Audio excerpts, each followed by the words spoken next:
In this quick video, I'm going to show you how to set up a basic landing page in Leadjetty. In the next video, we'll start looking at some more complicated things, but for now we're just going to keep it simple. One other quick point, this is a pre-release version of this, so by the time we go live on April the 15th, 2020, some of the designs here will change. Some of the things I'm going to show you haven't been fully finished in terms of the design yet, so keep that in mind. I just want to give you a quick overview of how this works. In Leadjetty, all of the forms and landing pages you'll set up are called flows. So to start, let's just create a new flow. First, we have to give it a title. I'm just going to call it Simple Landing Page. The second thing we need to do is pick a property, which is just connected websites or subdomains on your website or things like that. Properties are where the various integrations that you might have live. So for example, if you have a HubSpot account or Mixpanel or whatever, the API keys would associate with the property. We'll do more videos on that later, so don't worry about it too much for now. So I'm also going to go ahead and leave the Facebook Pixel and Google Analytics blank, but you can add those. So let's go ahead and just create this flow. Sorry about the sirens, that's what you get for being in the city. So we've got this simple landing page flow now, so we'll click into that and you'll see that we are prompted for a new variant. I'm not really going to talk about variants here, we'll talk about that again later. Just for now, we'll say that you can create multiple versions that run in parallel, so you can do ABC testing or version testing. So I'm just going to call this A, create variant, and now we're in. So there's nothing here to start, and we just need to click add step to get it going. So once we add a step, we'll see that we have step 1 with elements, page load events, and actions. So what we're going to do is just build up a few basic elements and then add a couple of actions so you get a sense for how this works. And a one-step flow is effectively equivalent to just a landing page. We'll get into more advanced stuff again in the next video, but for now we're just going to stick to one step and show you how all of that works. So first of all, I'm going to add an image. So if I click this plus by elements, you'll get this full list of elements you can add. We may change the look of this a bit in the next couple of weeks before we go live. But anyway, we'll just go ahead and click image, and nothing happens to start. Anytime you have an element, you could just click on it to edit. And so what we're going to do here is click choose file, and I'm just going to click this house picture that I have. I'm going to leave the width and height alone, because if you leave them alone, it will just span the full width of whatever screen it's on. Which we'll see in just a second. I'm going to save this element and you'll see now we have our house picture here. Okay, so next let's add a little bit of rich text.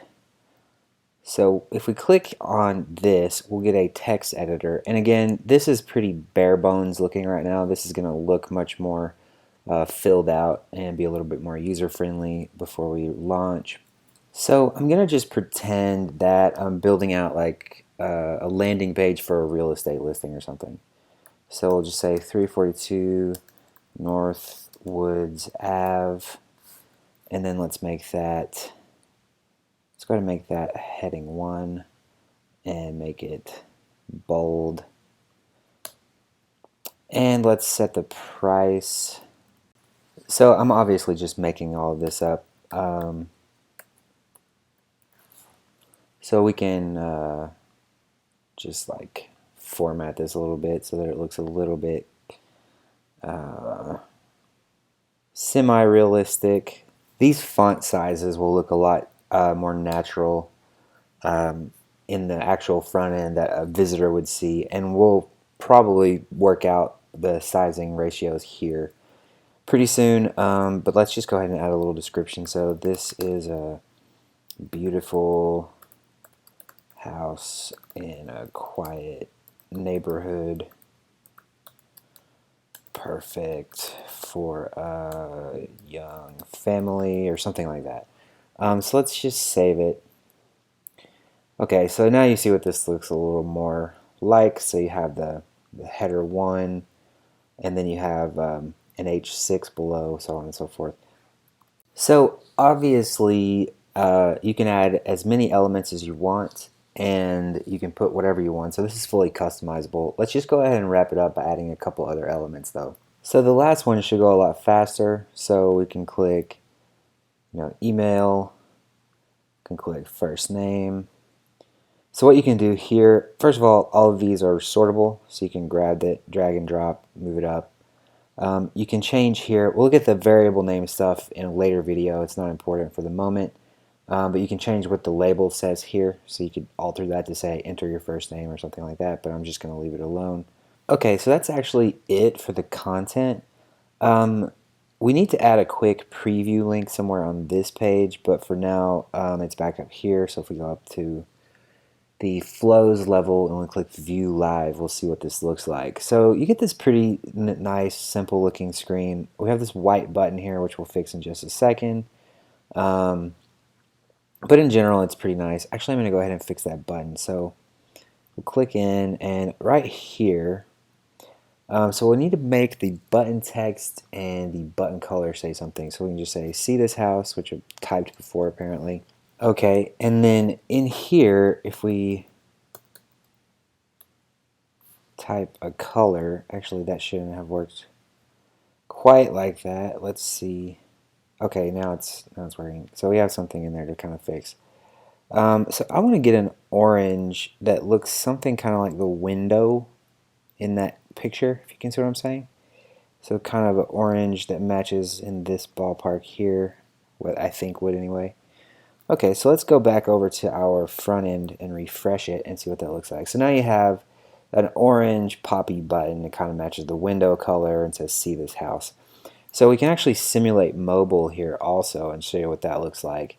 So this is what it would look like on a phone, and depending on where your leads are coming from, you know, if you're running Facebook ads or something, it's primarily going to be mobile, depending on how your ad campaigns are set up.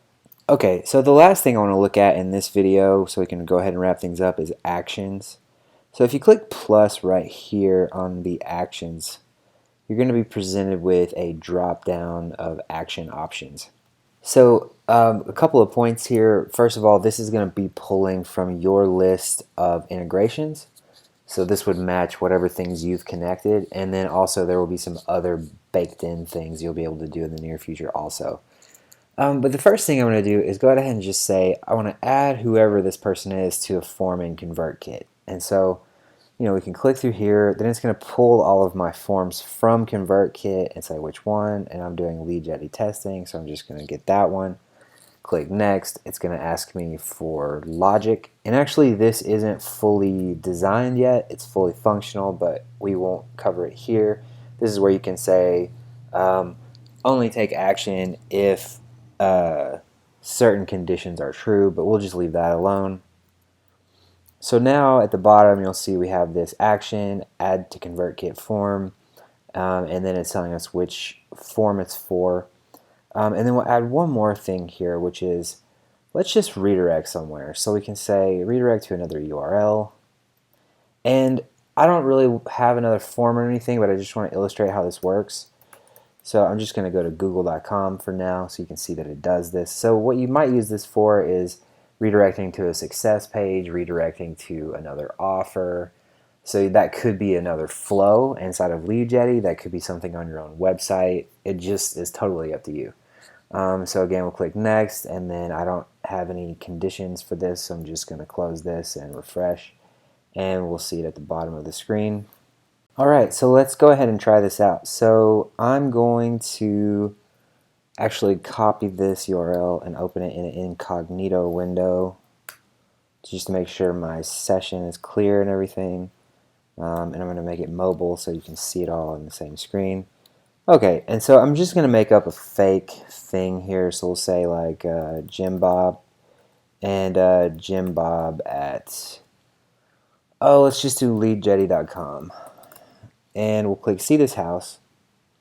And you can see that it redirected me straight away to Google.